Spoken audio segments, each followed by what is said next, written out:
Grabe yung pinagdaanan namin dito sa araw na to. Akala namin nakalabas siya ng bahay. So, hinalughog namin yung buong bahay. Hinanap namin, binuksan lahat ng closet, binuksan lahat ng sink, binaliktad lahat ng pwedeng ibaliktad.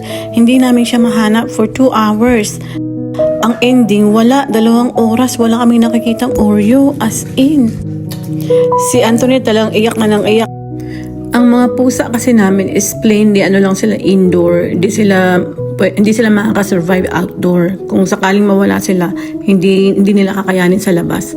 At dito kasi sa community namin is maraming coyote. So favorite nilang kainin yung mga rabbits tsaka mga nawawalang cats. Ang loko, nandito lang pala sa loob ng bahay. Tinatawag namin siya pero parang hindi niya kami naririnig. At alam niyo ba kung nasaan pala siya? Nandun nagtatago sa ilalim ng sink, sa kaloob-looban ng sink. Yung sink kasi ni na Christine is meron siyang parang rim sa loob. Doon siya nagsumiksik. So kahit buksan mo yung closet, kahit buksan mo yung cupboard, hindi mo siya makikita. After 2 hours ng paghahanap sa kanya, umupo muna kami para medyo mag-gather ng thoughts kung ano yung susunod namin na gagawin. Ipopost na namin siya as missing or something.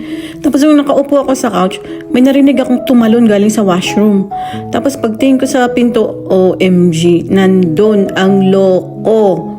Galing doon sa sink. Ay, talaga lang. Tapos parang wala lang. Parang walang nangyari. Nakatingin lang na parang, ano ginagawa nyo dyan?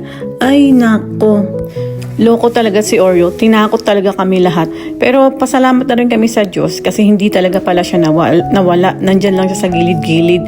Pero all was well. At salamat sa Diyos at nandyan siya. Safe naman siya.